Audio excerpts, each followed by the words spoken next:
Olá, começa agora o primeiro programa Um Contra Um. Aqui eu, Guilherme Reginato, vou receber toda semana uma personalidade influente do Alto Vale para debater temas relevantes e polêmicos. Meu objetivo é extrair do entrevistado aquilo que ele não costuma dizer, para que você possa conhecê-lo ainda melhor. No programa de estreia, eu recebo uma figura importante para a história de Presidente Getúlio. Na vida profissional, já foi bancário e até professor, mas se destacou como empresário e levou a expertise do mundo corporativo para a política. Em 2008, foi eleito prefeito de Presidente Getúlio e reeleito em 2012. Pleiteou nas últimas eleições o cargo de deputado federal. Não se elegeu, mas está como primeiro suplente para o cargo. Eu estou falando de Nilson Francisco Stanczak. Nilson, seja bem-vindo ao programa Um Contra Um. Prazer recebê-lo aqui na Vale Europeu TV. Bom, o prazer é todo meu, né Guilherme? Participar desse primeiro programa Um Contra Um da TV Vale Europeu é uma satisfação, né? E vamos conversar, vamos ver como é que vai acontecer essa história aí, né? Até eu estou curioso para saber o que vem por aí.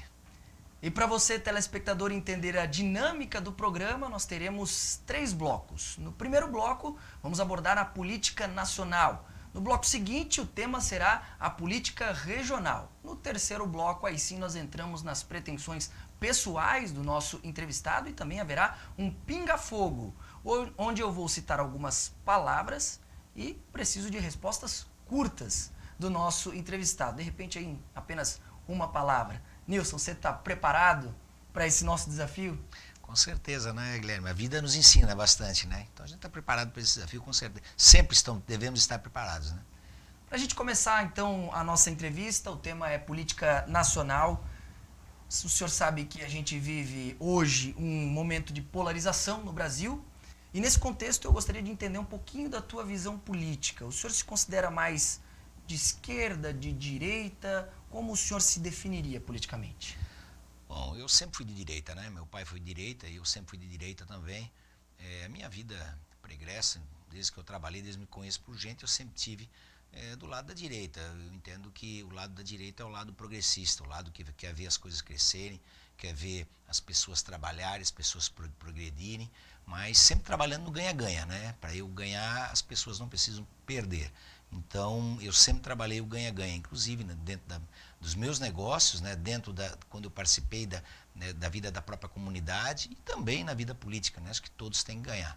E dessa forma que eu conduzo, não só a minha vida profissional, mas a minha vida política também e a minha vida familiar também. E como alguém de direita, como que o senhor avalia o atual governo e, inclusive, também a postura do presidente Jair Bolsonaro à frente do Brasil? Assim, ó, a gente analisou, foi um fato realmente diferente o que aconteceu nessas eleições passadas agora, né, quando o Bolsonaro acabou sendo eleito. Muita gente foi o voto de protesto, muita gente votou no candidato sem saber quem era, porque estava apoiando o Bolsonaro. As pessoas queriam uma mudança em função de tudo aquilo que vinha acontecendo no país. Então, o voto, na verdade, os votos que acompanharam foram votos para o Bolsonaro. Eu, particularmente, fui uma pessoa que votei no Bolsonaro, apoiei. Eu também vinha contra tudo aquilo que estava acontecendo no nosso país, né? E por isso, inclusive, eu coloquei minha nome à disposição para concorrer a deputado federal, para participar, inclusive, desse processo de mudança. É isso que eu quis. Mas nós vimos hoje a situação do cenário nacional. O que eu vejo no Bolsonaro, ele está tomando as medidas certas porque está com as pessoas certas para fazer o que o Brasil precisa. A reforma da Previdência foi feita, senão o país literalmente estaria quebrado.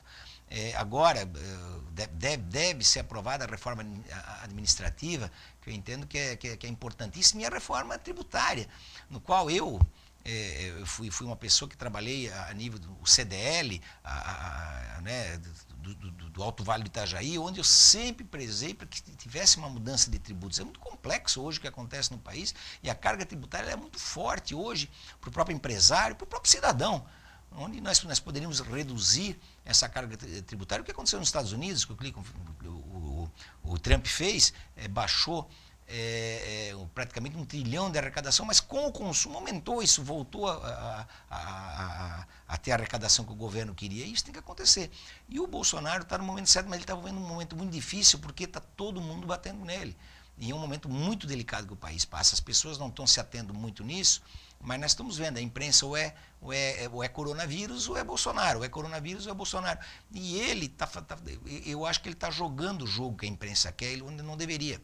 Ele deveria ficar mais calado, entendo, na minha opinião, né? E tomar as medidas que o Brasil precisa, porque o Brasil não pode parar, né? E ele, claro, se posicionou contra, inclusive, aos lockdowns, ao fechamento do comércio. Eu concordo com ele, né? São Paulo hoje é o coração, é o pulmão do Brasil. Fechar São Paulo é praticamente fechar o Brasil, né? E tudo isso talvez poderia ser feito de uma forma onde as pessoas continuassem a trabalhar, né? E, claro, cuidar das pessoas de risco, que está no grupo de risco, né? Usando máscara, respeitando distanciamento, essas coisas, e a economia continuar girando, quem sabe de uma forma mais devagar, mas continuar funcionando, né? O que aconteceu aqui no estado, fechamos 25 dias, não entendo por quê, né? Até hoje eu não entendi por que desse fechamento de 25 dias. Isso veio ajudar?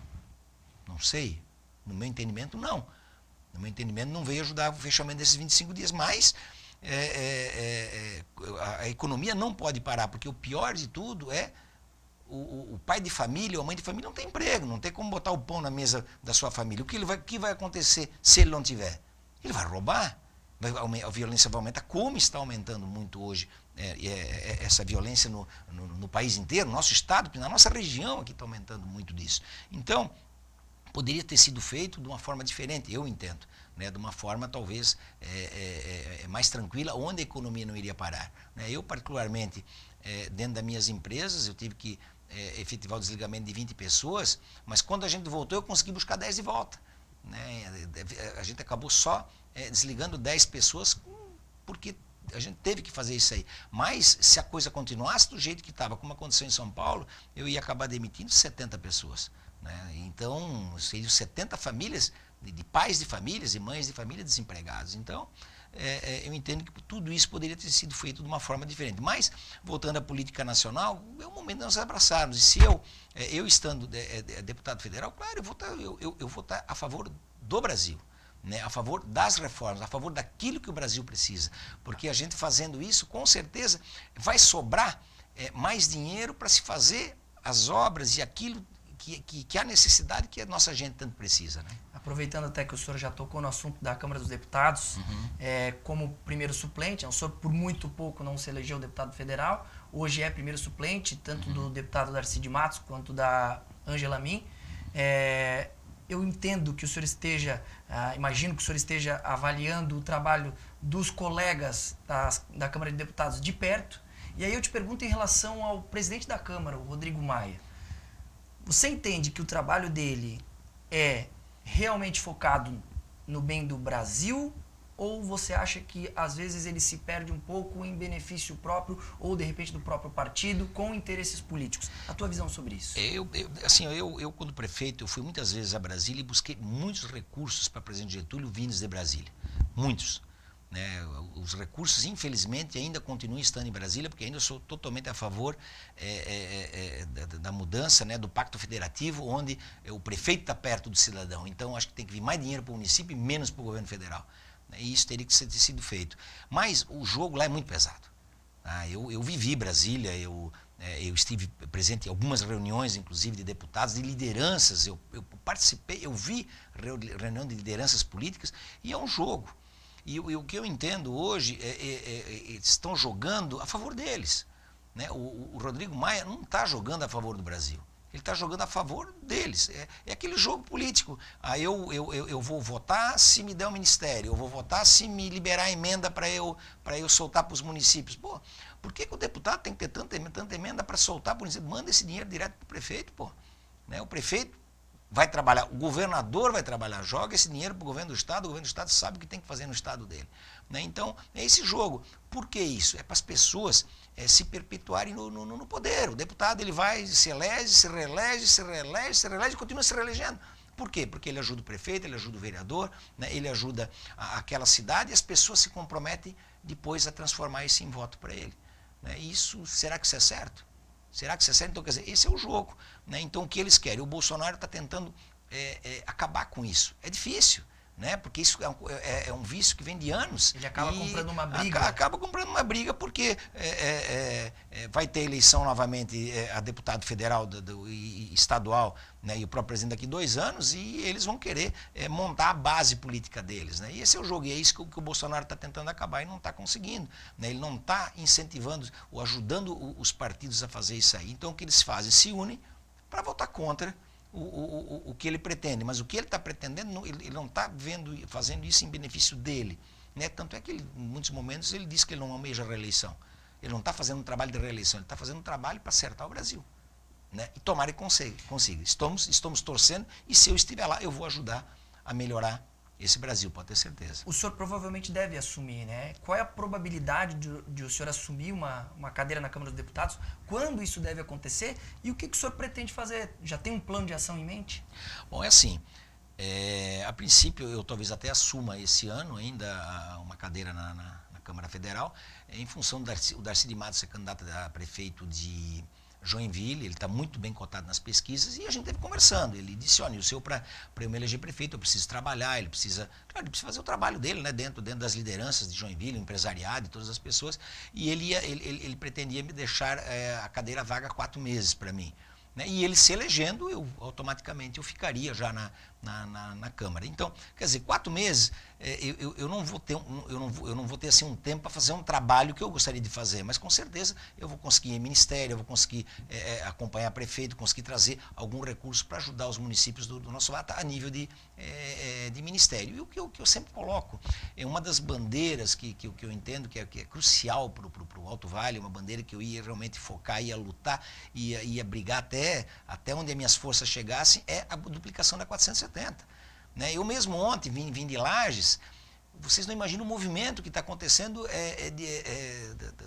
de curitibanos até Rio do Sul, né? Ou até Indaial, onde a duplicação está acontecendo. Então nós temos que tratar isso imediatamente, ou fazer a duplicação onde é possível, né? Nos morros, né? Nas serras, para que o trânsito flua mais. Mas o Alto Vale só vai ter possibilidade de realmente crescer se ocorrer a duplicação da BR-470. Né? Agora, se ocorrer a 470, porque se não acontecer a duplicação da 470, isso não vai acontecer. Né? Eu lembro quando Balneário Camboriú, quando duplicou a 101, antes da duplicação os imóveis lá não valiam nada. Depois da duplicação, cresceu Balneário, cresceu Meia Praia, Itapema, cresceu Pissarras, né, Barra Velha, aquilo tudo virou uma fábula. Né? Inclusive, teve esse progresso. E o que iria acontecer aqui com a 470 aqui na nossa região. Então, uma bandeira que eu iria começar, já que o ministro dos transportes é uma pessoa altamente sensível e uma pessoa visionária. Né? E eu entendo, tenho acompanhado muito o trabalho dele, entendo que ele é um dos melhores ministros que o presidente Bolsonaro tem. Eu iria ter uma conversa pessoal com ele, levar o grupo de empresários, levar as pessoas, as lideranças do Alto Vale, para que a gente pudesse sensibilizá-lo e trabalhar nessa duplicação da 470 em Indaial né, até Curitibanos. Para a gente encerrar esse nosso primeiro bloco, uma pergunta rápida. Na sua opinião, quem é o melhor deputado federal do Brasil hoje? Melhor deputado federal? Olha, tá difícil. Tá difícil. Né? A gente tem uma expectativa... Se é difícil responder, não é bom sinal. É difícil. Olha, é difícil. A gente não vê alguém que está realmente assim, trabalhando pelas reformas necessárias, ou trabalhando para que realmente o país pudesse ter as coisas que precisa. Porque nós podemos ser a melhor nação, uma das melhores nações do mundo, com certeza, né? Mas nós precisamos trabalhar para isso. Né? Então, hoje eu não vejo uma admiração por um deputado específico, não. E o pior? Eu entendo assim, a oposição, a gente pode colocar as bandeiras que vieram PT, PSOL, eles não estão aí para querer um Brasil melhor, eles estão aí para estragar o Brasil, né? Então, os deputados que estão levantando essa bandeira, eles não pensam no Brasil, eles estão pensando neles e no grupo deles só, sabe? Eles não estão pensando no Brasil, porque tiveram no governo, né, esses anos todos, né? 8 de Lula, mais 6 de Dilma, né? E não fizeram o que tinha que ter sido feito, né? E tudo que aconteceu aí, tudo que aconteceu de ruim para esse país, e agora eles, estando aí, poderiam estar ajudando, não estão ajudando. Com certeza, na minha opinião, não estão ajudando. Estão aí realmente para atrapalhar. A gente vai para um rápido intervalinho comercial. Na volta falaremos de política regional com Nilson Stanzak aqui no 1 contra 1.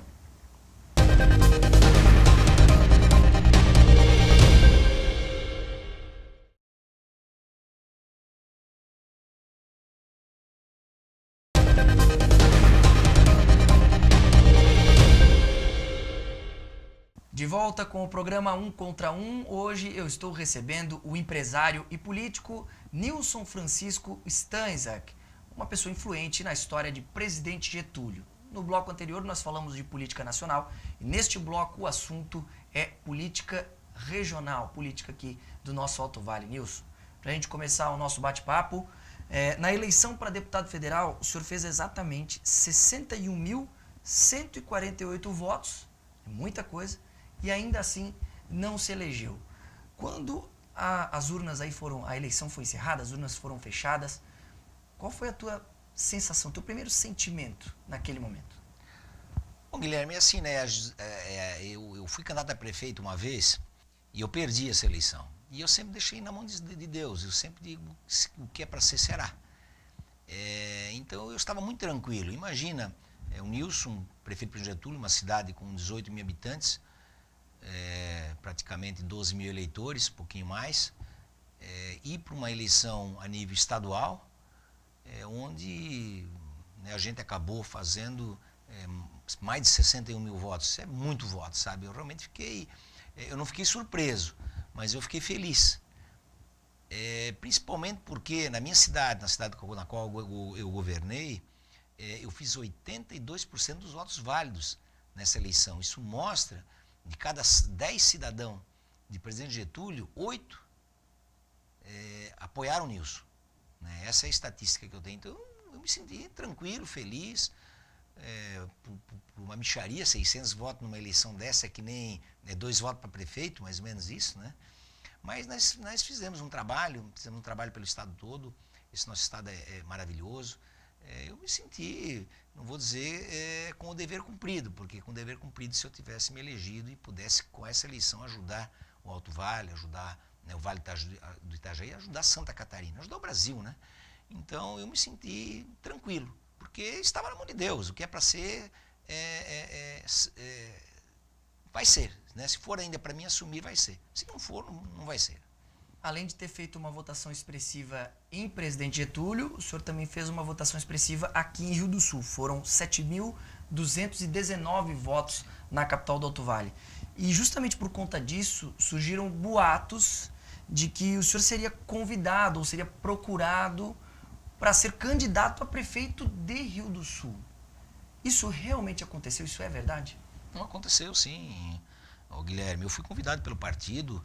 O partido, inclusive, o que a gente entende numa eleição para prefeito é você montar uma base de apoio dentro do teu partido. Os candidatos a vereador, principalmente, porque o vereador, ele é o teu soldado, né? É a pessoa que vai subir morro, descer morro, vai pedir o voto para ti também, né? Então, o PP, o Partido Progressista aqui do Rio do Sul, ele estava com essa chapa praticamente montada e me convidaram. Eu até fui 2 vezes convidado, inclusive pelo meu companheiro de caminhada aqui do Alto Vale, que era o Chico Guetem, né? O Chico me chamou com algumas lideranças do próprio partido, me convidando para eu ser candidato aqui em Rio do Sul, porque eu também tenho bases aqui em Rio do Sul. Eu estudei aqui, né, Guilherme, eu estudei no Dom Bosco por 7 anos, eu tive minha formação no Colégio Dom Bosco, no qual foi muito importante para a minha vida isso. Eu tenho os familiares da minha esposa são de Rio do Sul, eu tenho a loja Presidente aqui em Rio do Sul. Então eu tenho vários vínculos, tenho muitos amigos aqui em Rio do Sul, porque eu vivi ativamente o movimento cedelista, e Rio do Sul era a base na época. Eu fui, inclusive, diretor distrital, onde a gente comandou as CDLs do Alto Vale todo. Então eu tenho, assim, uma base muito forte, e gosto do Rio do Sul, sabe? Se fosse para mim sair de Presidente Getúlio, eu gostaria muito de morar em Rio do Sul. Claro, eu talvez teria muito para contribuir, mas a minha expectativa, eu acho que no momento eu esperar para ver se realmente eu assumo a cadeira como deputado federal, que existe uma possibilidade muito grande de eu assumir a partir do ano que vem. Eu teria 2 anos para trabalhar, não só por Rio do Sul, mas trabalhar pelo Alto Vale, pelo Vale do Itajaí, né, e pelo Estado, como eu coloquei. Né, dá para a gente fazer um bom trabalho em 2 anos. Então, eu estou nessa expectativa. Então quer dizer que eu não iria abdicar, sabe? Então, eu acho que o meu papel, eu entendo que nesse momento, se for para ser, vai ser para ter um representante, o Alto Vale, na Câmara Federal. Mas essa possibilidade de ser candidato a prefeito de Rio do Sul ainda existe? Não, nesse momento eu acho que não existe mais, ele não tem mais essa possibilidade, mesmo porque eu estou com minha residência hoje em Presidente Getúlio, né? E eu não vinha mais a Rio do Sul. E Rio do Sul hoje o próprio partido já vai lançar um candidato, o partido está trabalhando para lançar um candidato do partido aqui em Rio do Sul, né? A princípio essas tratativas estão acontecendo, né? Não sei se vão coligar com algum outro candidato, e isso está sendo trabalhado. Então o meu nome agora nesse momento não é mais o nome, o número 1 para ser esse candidato aqui em Rio do Sul. O senhor não se elegeu para deputado federal por conta de mais ou menos 600 votos. Sim. Na época, o prefeito de Rio do Sul, então filiado ao PSDB, trabalhou na campanha pela eleição da deputada Giovânia de Sá, que inclusive é do mesmo partido, do próprio PSDB. A Giovânia fez em Rio do Sul aproximadamente 800 votos. O senhor sente alguma frustração nesse sentido, entendendo que talvez se o prefeito tivesse trabalhado para o senhor então teria se elegido? Bom, é uma possibilidade, né? Não é, Guilherme? Eu entendo que, mesmo porque eu tenho uma amizade muito forte com o prefeito Tomé, ele inclusive é parente dos meus cunhados, a gente tem uma amizade já de longos anos, eu conheço ele desde criança. E ele no momento ele também não estava mais no PSDB, ele havia sido expulso do partido naquele momento, né? E eu entendia que ele poderia, é uma liberdade do prefeito, mas também entendo a parte dele apoiar a Giovânia, porque a Giovânia encaminhou recursos para ele na época, quando ele estava no PSDB, para Rio do Sul, uma forma de gratidão dele também atender a própria Giovânia de Sá, né? Mas ele teve algumas pessoas dentro do governo do Tomé que me apoiaram, né? Secretários que me apoiaram, então eu entendo. Nesse momento até fico agradecido por ele ter liberado algumas pessoas dentro do governo para terem me ajudado, né? E é claro, a força do prefeito sempre é maior, se ele tivesse ajudado, quem sabe, né?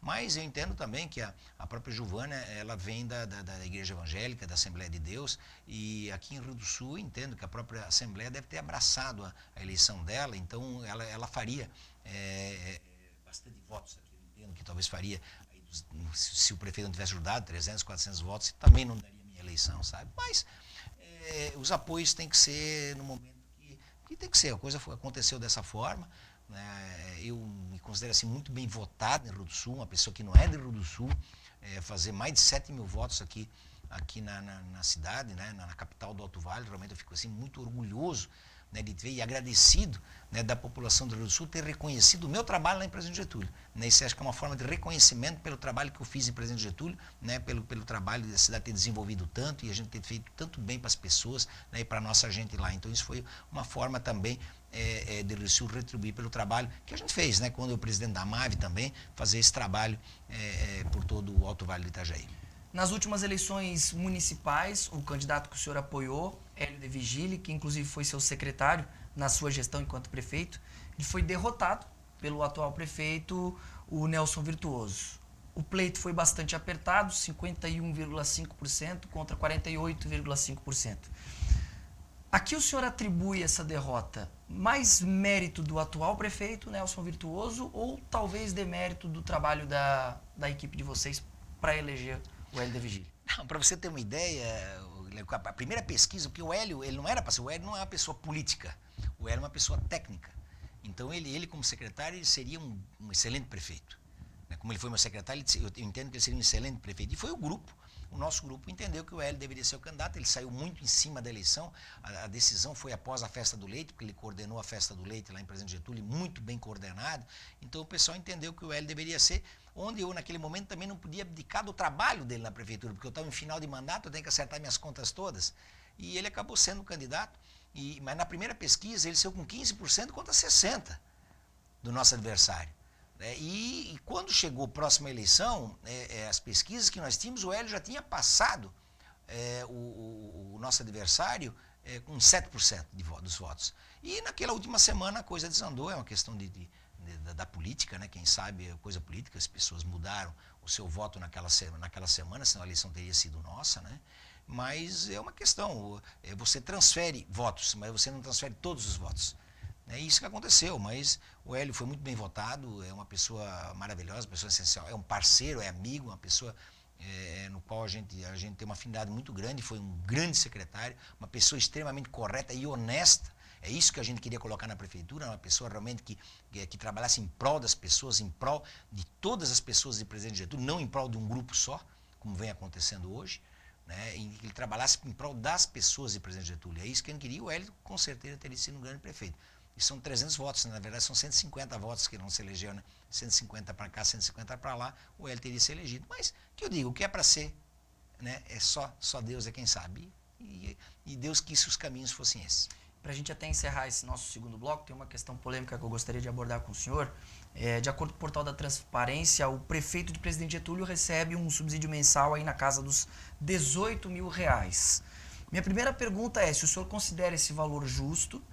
E também eu gostaria que o senhor comentasse uma situação polêmica que aconteceu recentemente de uma reunião às portas fechadas da Câmara de Vereadores que teria acontecido para aumento em torno de 3% a 4% dos subsídios recebidos, então, dos salários recebidos pelo Executivo e também pelo Legislativo. Depois, até isso foi vetado pelo prefeito, né?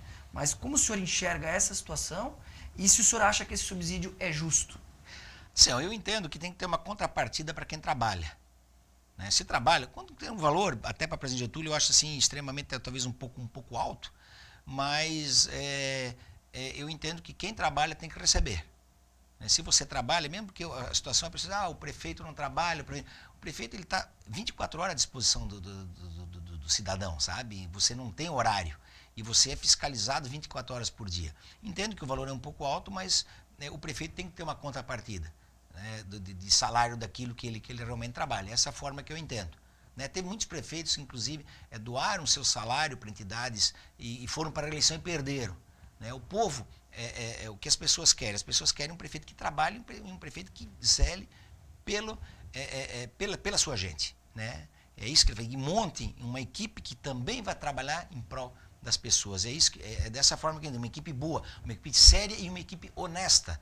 Né? Nesse governo que está ali, já vimos várias situações de corrupção, várias. Recentemente agora aconteceu mais um que 2 funcionários foram afastados e um inclusive de cargo de confiança. Né? Então tem várias coisas dentro desse governo que não é transparente. Isso tá? no atual governo. Eu entendo que ele não é transparente, não é um governo transparente esse que está. Inclusive, eu entendo, um prefeito que manda um projeto de lei para aumentar subsídio e depois ele veta, é uma pessoa que não deve estar batendo bem da cabeça. Né? Ele manda um projeto, o projeto é aprovado e depois ele veta o projeto que ele mandou. Isso é uma coisa que isso não tem lógica, né? Tu me entendes, né? Ele mandou um projeto para aumentar e depois quando o projeto veio, ele vetou. Vetou por quê? Mas foi ele que mandou o projeto para a Câmara de Vereadores. E, na verdade, quem levou toda a fama foi a Câmara de Vereadores, mas o projeto veio do Executivo. Né? E ele poderia, num momento de pandemia desse, eu sempre coloquei, inclusive eu coloquei nas redes sociais, e depois acabaram acatando, não sei se hoje aconteceu ou não aconteceu, para a redução do salário do prefeito, como eu fiz no nosso governo, eu e o Ingo fizemos, nós reduzimos num momento de pandemia, que nem se compara aquela época com essa, nós reduzimos nosso salário, meu e dos secretários, para a gente poder ajudar, né? Para sobrar um pouquinho mais de dinheiro para a saúde. É isso que a gente fez naquele momento, sem ninguém pedir. E ninguém sabia que nós fizemos isso, porque nós não fizemos marketing disso. O que esse governo fez? Esse governo reduziu os salários, o presidente tentou reduzir e foi para a rede social usando o site da Prefeitura Municipal, que ele não pode, usando o site da Prefeitura Municipal, né, para ele e os secretários dizer que estavam juntos e que estavam reduzindo salário usando o site. Isso é marketing pessoal num ano político. Né? Isso aí, para mim, é improbidade administrativa. Claro, isso depende do Ministério Público fazer o que acha que tem que fazer. Né? Mas ele não poderia fazer isso aí. Isso aí realmente é ridículo. E ele poderia, porque ele tinha que aumentar. Ninguém tem que aumentar nada. O prefeito não tem essa obrigação. Ele poderia esperar a pandemia e dar o reajuste para os funcionários quando a situação voltasse a normal e utilizar esses 6 meses. Ele não precisa reajustar um ano, ele pode reajustar 1 ano e 6 meses. ele pode dar o reajuste ou até mais se ele quiser. Ele tem essa liberalidade, o prefeito, para fazer isso aí. E ele não fez. Ele, num momento realmente de crise, um momento crítico, um momento difícil para todos, né, ele simplesmente encaminhou um aumento de subsídio para ele, para os secretários, e a própria Câmara de Vereadores, né, acabou entrando junto nessa situação também. Então, para mim, o que eu entendo é falta de experiência, falta de conhecimento que aconteceu com ele. Ele fez provavelmente alguma coisa que alguém deve ter pedido para ele, imagino que tenha sido isso. O senhor não enxerga má fé?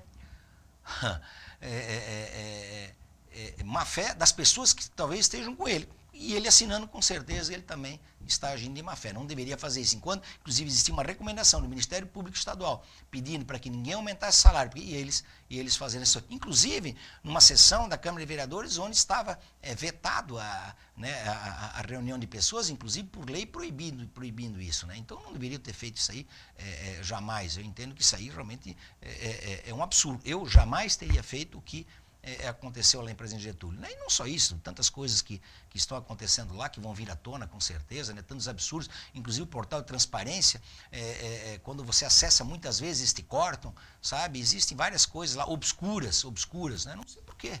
Né? O governo tem que ser transparente, tanto é que no meu governo eles contrataram uma pessoa, deixaram uma pessoa praticamente 3 anos vasculhando a minha vida, lá o que eu fiz na prefeitura, e sabe o que eles acharam? Nada. Quando eu fui candidato a deputado estadual, o procurador da prefeitura, né, em nome assinado com uma procuração do prefeito municipal, entraram com algumas representações contra a minha pessoa no Ministério Público, certo? Para dizer o quê? O Nilson não é ficha limpa, porque era uma eleição de ficha limpa, né? Só para dizer isso, a mando não sei de quem, certo? O prefeito entrou, o Ministério Público, e por sorte, né, e por felicidade, certo? O promotor não engoliu essa situação deles, o promotor arquivou todos os processos, todos, inclusive antes da eleição, na eleição de 2018. Tá? O promotor arquivou. Então isso é má fé. Isso é querer prejudicar uma pessoa, é querer perseguir uma pessoa. Sabe? Eles não precisaram ter feito isso comigo, porque eu sou uma pessoa séria, né? Eu sou uma pessoa correta, uma pessoa honesta. Né? E eu trabalho na prefeitura como eu trabalho com as minhas empresas, né? E como eu sou com todo mundo. Uma pessoa séria, uma pessoa pura e uma pessoa correta, que faz aquilo que a gente tem que fazer e fazer aquilo para ajudar as pessoas. Né? E sempre trabalhando no ganha-ganha, com muito trabalho, né, Guilherme? Eu, quando prefeito, trabalhava 14 horas por dia, praticamente isso aí. Né? Trabalhava todos os dias 14 horas por dia, de segunda a domingo, praticamente, sabe? Para dar conta das minhas empresas e dar conta da prefeitura. Né? Então, eles fizeram isso por forma de perseguição, mas tudo bem. Né? E o que eu sempre digo, quem faz o bem retorna. E quem faz o mal retorna muitas vezes. A gente precisa ir para um rápido intervalinho comercial, já a gente continua o nosso bate-papo com o ex-prefeito de Presidente Getúlio, suplente a deputado federal, Nilson Francisco Stanzak. Volto já.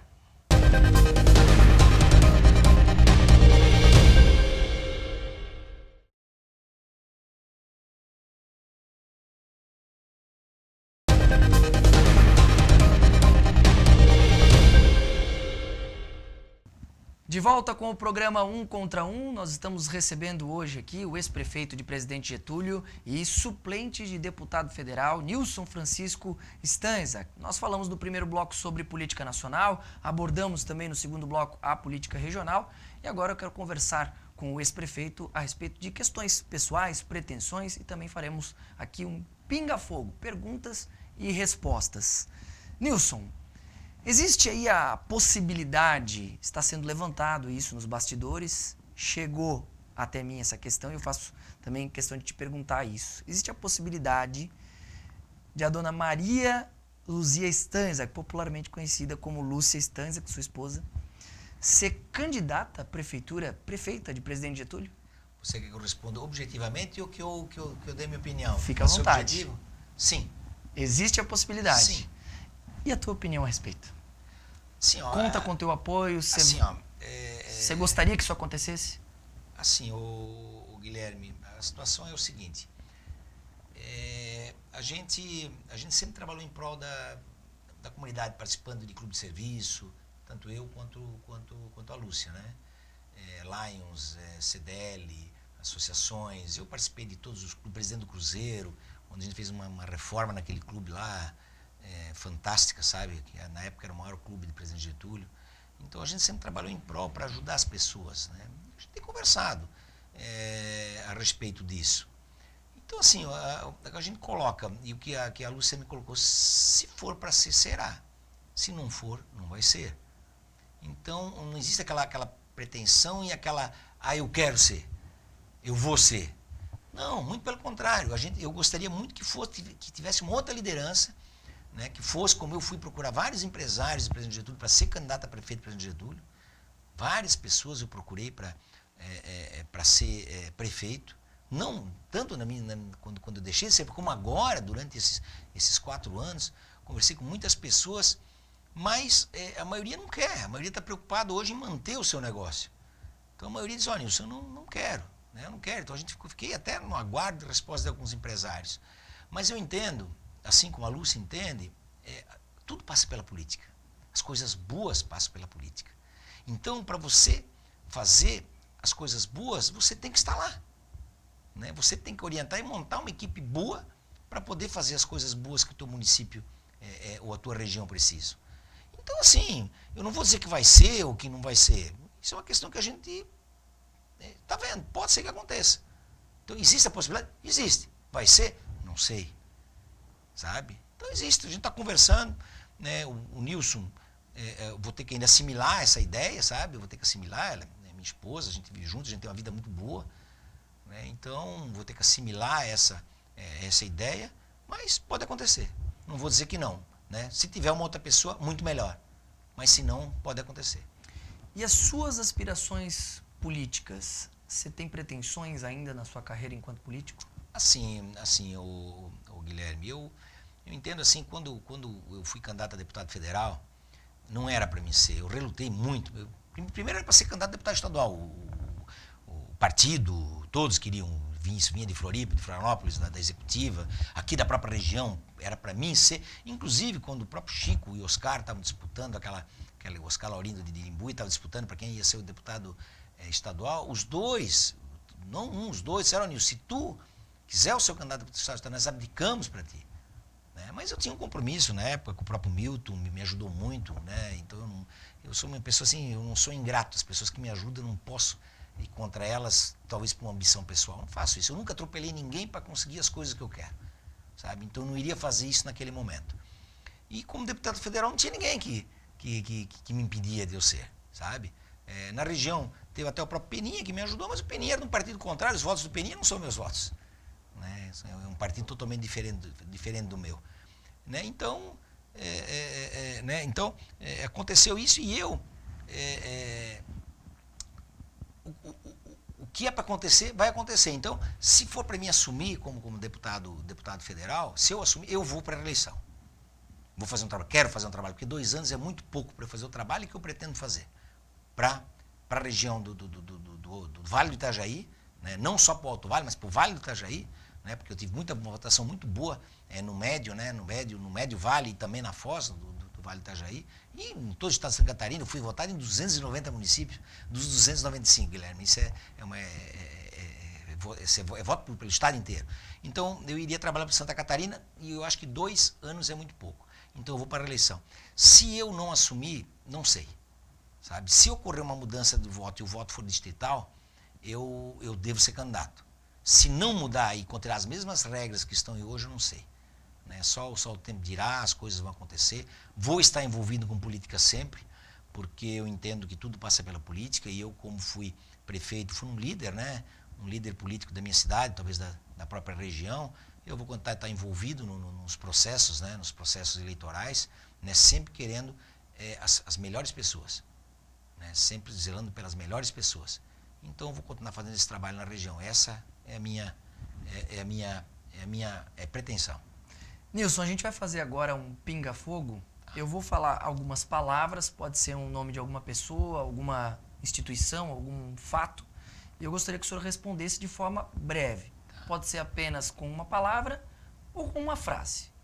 Ok? Vamos lá. Jair Bolsonaro. A solução do país. Rodrigo Maia. Interesse próprio, corporativo, não deveria estar onde está. Sérgio Moro. respeito pelo que ele fez, né? Ele conseguiu desmantelar uma quadrilha que nós tínhamos no país. Entendo que ele deve ser uma pessoa respeitada, mas ao mesmo tempo ingrata. Ao mesmo tempo ingrata, porque ele no momento que ele saiu, eu não vou dizer que tudo aquilo que ele fez vai por água abaixo, não. Mas ele deveria ter saído de uma forma mais silenciosa, né? E que a gente pudesse continuar com o respeito que a gente tinha por ele. Partido dos Trabalhadores. Assim, ó, eu entendo que é um partido de esquerda, é um partido que já deu, né? Já foi. Tanto é que as pessoas mais coerentes do Partido dos Trabalhadores já saíram do partido, né? As pessoas mais coerentes. Eles levam um tal de Lula que já deu, né? Que mostrou que é o maior corrupto do mundo, né? Então, já foi. Partido Progressista. Eu entendo que é um partido que vai sobreviver a toda essa história, principalmente no nosso estado, porque, Guilherme, no nosso estado eu visitei, não vou dizer todos, né, mas uma grande maioria dos municípios catarinenses, e todo o município, a base do PP é muito forte, principalmente nos municípios pequenos. Então o partido é forte, né, e eu vou continuar no 11. Nilson, em uma palavra, STF.